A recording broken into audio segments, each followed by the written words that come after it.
Hello， 各位大家好，欢迎来到2.5周年新武器火系 T0专武怒李双生的测试影片。那这部影片将为各位完整的介绍怒李双生的系数、机制、实战体感跟其他武器的比较与要不要抽。那就让我们慢慢看下去吧。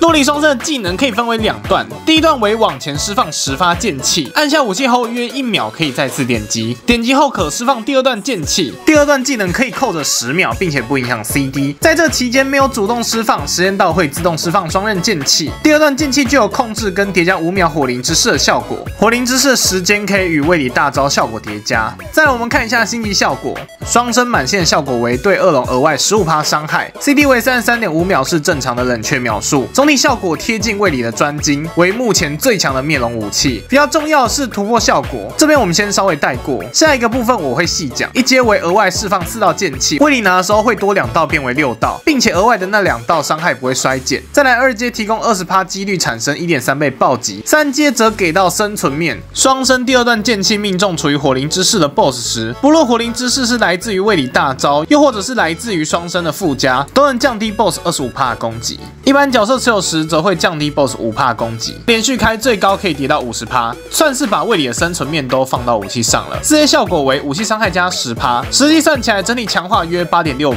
那5阶则将暴击拉高至30%，且暴击伤害提高至 1.5倍。 再来是系数测算环节，这一次我们有请渣渣跟卫理来帮我们测算怒李双生的系数。一样裸装跟没用的小队，武器统一佩戴满星90等不同突破的双生，表功加权各种伤害加成后，武器总攻击如上。到时候以0阶交叉验证系数的正确性，验证结果无误就得到了系数。那我们从0阶开始展示，0阶双生的系数为 10.669， 第一段发射的10发剑气命中5发以后会比较痒，第2段命中时会有一个对 BOSS 的缓速。1阶突破后增加了4发剑气，数量由10增加至14，且11至14的剑气伤害进一步衰减。1阶给非卫理拿的系数为 11.4， 如果给卫理的话，第一段剑气会增加至16发，并且末2发不会受到衰减的影响，系数提高到 12.142。2阶就是简单提供暴击，让双生的伤害进入浮动值，不过数学上还是可以计算期望系数。2阶非卫理拿的期望系数来到 12.088。再来3阶的系数并没有改变，而是针对身上具有火灵之色的 BOSS， 如果是卫理持有双生第2段剑气，除了会替 BOSS 挂上5秒的火灵之势以外，还会降低 BOSS 25% 的攻击力，并且这个时间长可以与大招的效果叠加。如果副武器也是3阶以上的双生，在降攻击的效果消失之前，第2段剑气也命中，可以降低高达 50% 的攻击伤害。这个算是可以有效补救卫理在面对高难度 BOSS 容易死亡也容易被蹭到就掉剑心的问题。不过这个效果在其他角色身上只有5%的降攻击效果，连开会高一些，但也就不明显。那4阶提升的是纯攻击力，非卫理的期望系数为 13.141， 而卫理持有则达到14。5阶情况提高了爆率与爆伤，非卫理持有的期望系数提升至 14.26， 而卫理持有的数值也提高到 15.18。这边主播帮各位整理了3张图，第一张是对于打飞龙族 BOSS 的基础系数，可以看到卫理拿的时候全暴击就快20了。再来我们算上打龙的 15% 额外加成，卫理拿在5阶的系数最低都有15，全暴击 22.76 也是目前最高。不过极限范围就只是运气问题，期望值才是最常打出来的平均值。这边是全部4种可能性的系数，先请各位记住 17.456 这个数字，后面我会提到啦。然后提醒各位观众，火灵之是额外附加的2500点伤害，因为是固定值，所以不计入系数。 首先，我们测试一下实战中的命中度。在开始之前，主播帮各位复习一下怒李双生的技能。第一段是一堆小剑气，约占总体伤害的 45%。第2段是命中会附带缓速与燃烧，且3阶后具有减伤效果的双刃剑气，约占总伤害的 55%。在我的实战测试中，只要不是像邪灵那种只出来闪一下，然后又马上跑掉的 BOSS， 怒李双生的命中率都相当不错。虽然看起来第一段剑气有一点分散的感觉，但实际上的判定范围比剑气本身广。同为火属性的智妍在这点上就不如双生好用。至于第2段剑气的命中范围也挺不错，综合2段的特性，在消除弹幕与蓄能上，双生能排到第2名。另外这边展示一下实战中3阶以上的双生与卫理的大招联动性，配合大招使用时，只要双刃剑气命中 ，BOSS 就会被减弱25%的攻击，时间可以持续到火灵之势的状态结束，包含卫理大招挂的时间也算。这对于卫理拉贴点重剑跟平 A 飞剑的状态维持有蛮大的相关性。毕竟输出中受伤掉剑心，一层就少了130加套装的攻击力。这边主播用坦装位里接力出来打2发双生，展示一下减伤以后的效果，是可以用脸直接接4排灭国人的导弹的。不过反过来说，如果位里是需要在开放武器后献祭，那这个减伤有可能会导致献不掉，还是要斟酌使用。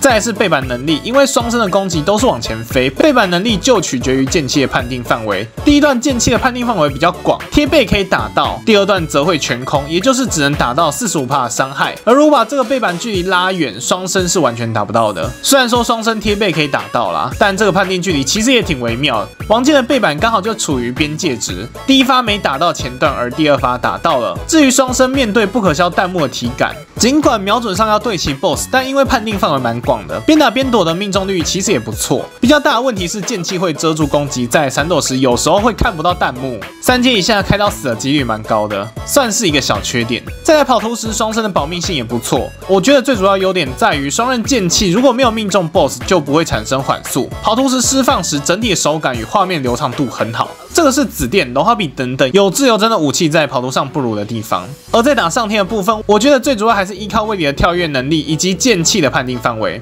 低位上天的龙是可以命中的，而高位上天的3阶段雷龙拉到最高还是会空。在面对过动而准白，我自己觉得如果对板子够熟悉的话，命中度也是没有问题的。比较适合的输出手法是2段剑气分开放，打完第一段剑气之后等一下，确认板子可以命中再放第2发。这个释放模式其实得益于双生的特性，武器 CD 的计算是从按下去第一段开始，而不是像紫源长按是从放出去技能开始。2段剑气中有10秒时间，让玩家可以判断板子挑合适的时机。这个特性在3v3中，如果判断可能会有缴械出现，也是可以牺牲第一段45%的伤害，提前开武器进网，被缴械还能自动释放打第2段技能。不过这也挺考验玩家的判断能力，如果不会，还是进网再开武器比较好。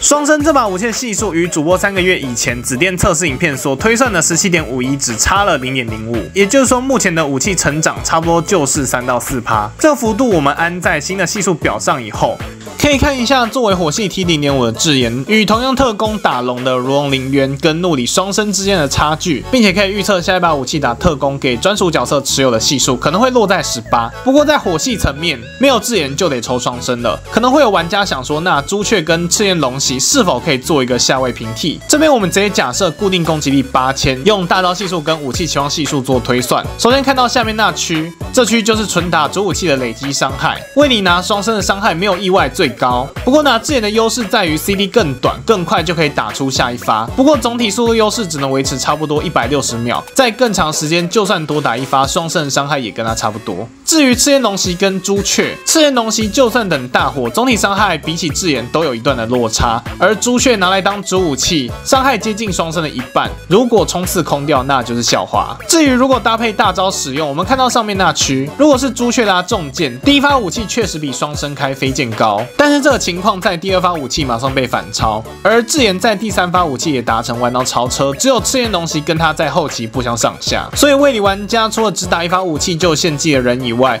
主武器一律建议带双生或智妍，因为开到第2发武器双生就比较强了。如果只有火炮跟朱雀，只能说会玩重剑的带朱雀，不会的就火炮。献祭的情况下，此图依然适用。当然，这次主播也更新了最强武器系数表，怒里双生登上火系 T0， 赤焰下放至 T0.5， 火炮出局了。主武器不在这个表上的都建议抽双生。